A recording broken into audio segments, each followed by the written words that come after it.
واضح بات ہے، اور میں سمجھتا ہوں اتنا آسان مسئلہ جو اللہ پاک نے وفات عیسیٰ علیہ السلام کے لیے بیان کیا ہے، شاید اس سے آسان کوئی اور مسئلہ نہ ہو۔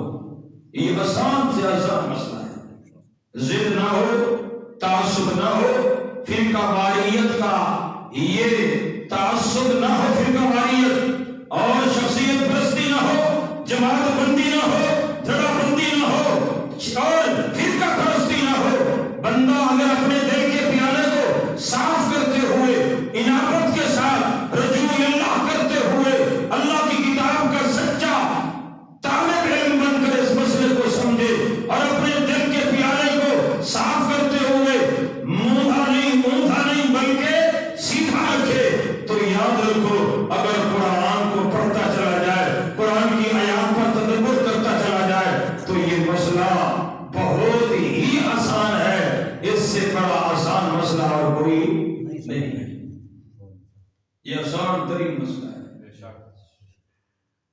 ہم نے کہا ان علماء کی، انہوں نے ہمارے اوپر یہ اعتراض کیا کہ ایک آیت بتاؤ قرآن میں کہ جس میں لکھا ہو عیسیٰ علیہ السلام کے اوپر موت آ گئی، یہ آیت دکھاؤ، ہم پھر مانیں گے۔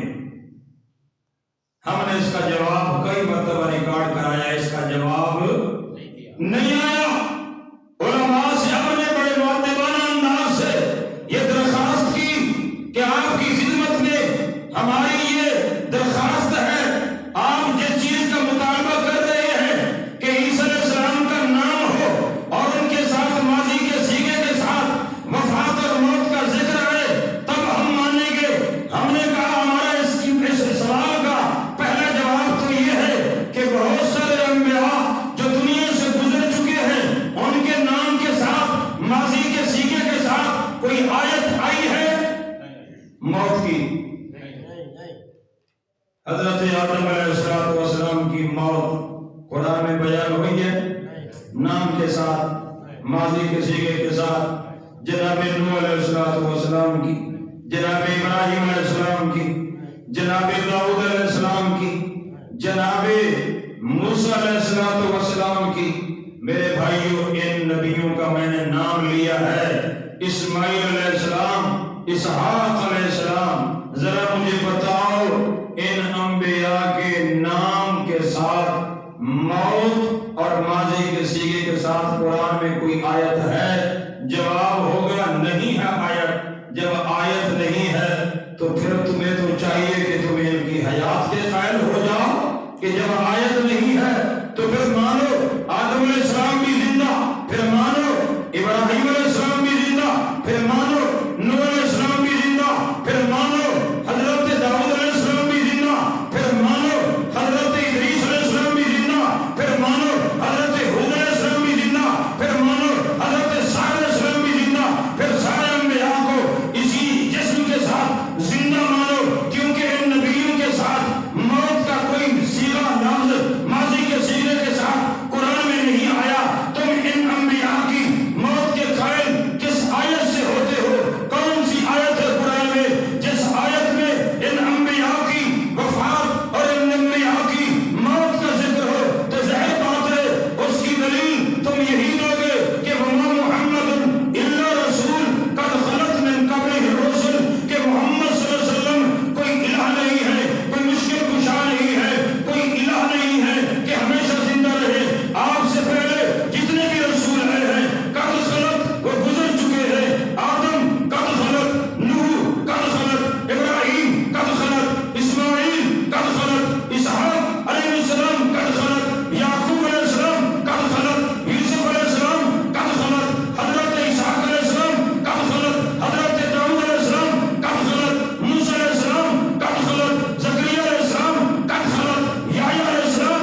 مجلس ہے. ہمارے ان مذہبی علماء کو مناظرین کو یہ باتیں کیوں سمجھ نہیں آتی؟ کوئی مشکل بات ہے؟ آسان سی بات ہے. بالکل ایک دو ہے، دو دو دو ہے، چار سے بھی زیادہ آسان ہے. بھئی اصول ایک ہے، جو دلیل آپ کی ہے وہی دلیل ہماری ہے. کوئی نئی دلیل ہم نے پیش نہیں کی، کوئی نئی دلیل ہم نے آپ کی خدمت میں نہیں رکھی. دلیل وہی ہے جو آپ پیش کرتے ہیں. باقی انبیاء کی وفات میں ہم بھی وہی آیت پیش کر رہے ہیں. لیکن سوچو تو صحیح. اور پھر اس سے آگے بڑھ کر ہم نے تو وہ آیات بھی پیش کی جو آیات جناب عیسیٰ علیہ السلام کے لیے وفات کے لفظ کے ساتھ آئی ہے. ماضی کا صیغہ بھی آیا ہے، ماضی کا صیغہ بھی آیا ہے. لیکن ماضی کا صیغہ کہاں آیا ہے؟ سورۃ المائدہ آخری رکوع بار بار پڑھ کر سنایا گیا ہے. لیکن یہ مولوی جب اس مسئلے کو بیان کرتے ہیں کبھی وہ رکوع آخری سورہ مائدہ کا پیش کرنے کی جرت نہیں رکھتے. کیا وجہ ہے؟ افتؤمنون ببعض الکتاب وتکفرون ببعض. اللہ کی بعض کتاب کو مانتے ہو، بعض کا انکار کرتے ہو. توفی کا معنی صرف موت نہیں. اگر جرات ہے تو ایک آیت بتا دے جس میں توفی کا معنی صرف موت ہو. یہ اسی للڑ کی طرح دھوکہ دے رہا ہے. صرف موت نہیں. میں تجھے اللہ یتوفی الانفس حین موتها والتی لم تمت فی منامها فیمسک التی قضی علیہا الموت.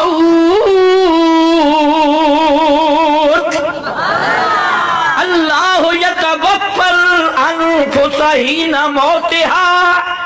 اتھے موت دے دو معنی نہیں، توفی دے دو معنی نہیں.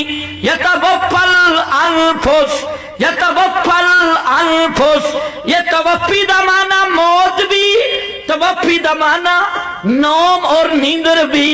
اس سے مولوی جڑا دھوکہ دیتا ہویا یہ توفی دا ایک ہی معنی، دعا معنی کوئی نہیں.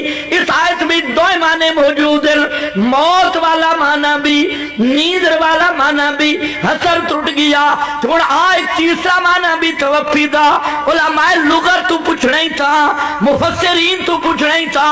اٹھا امام راضی دی تفسیر کبیر لکھدن توفی دا معنی ہوندی اخذ الشیء باقیاً، کہ چیز نو پورا پورا لے لونا. توفی دا کے معنی ہوندے پورا پورا، کسے چیز نو پورا پورا لے جانا. موت نو بھی توفی سے واسطے آدھیں کہ موت دی حالت پوری دی پوری روح لے لی جاتی ہے. کوئی روح کا تعلق بدن سے نہیں چھوڑا جاتا، مکمل روح کو بدن سے نکال لیا جاتا ہے. اس لیے توفی کو بھی موت کہتے ہیں.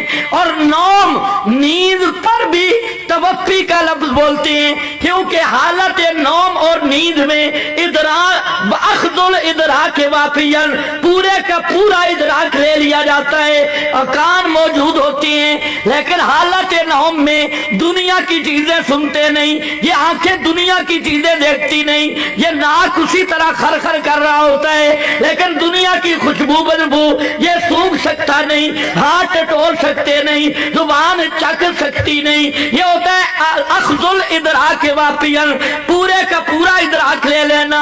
موت نو توفی آدن جو پوری روح اللہ کر لینے. روح دا کوئی کرنٹ پیچھے چھڑ دا. تے نیندر نو توفی آدن جو پورا ادراک اللہ لے لیندے. اے 5 حواس معطل ہوئے نے ہوندن کے نہیں. تے ایک معنی اور بھی نے مستاق سب آکھتے اوے اخذ الوجود واقعاً، روح تے جسم سمیت اللہ کسی چیز نو لے لبے، اس نو بھی توفی آدن.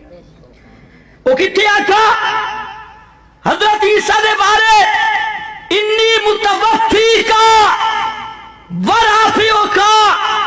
اگر بندہ جاہل نہ ہو، بددیانت نہ ہو، اسی آیت میں غور کرے. انی متوفی کا، میں تجھے عیسیٰ پورا پورا لینے والا ہوں. اللہ اس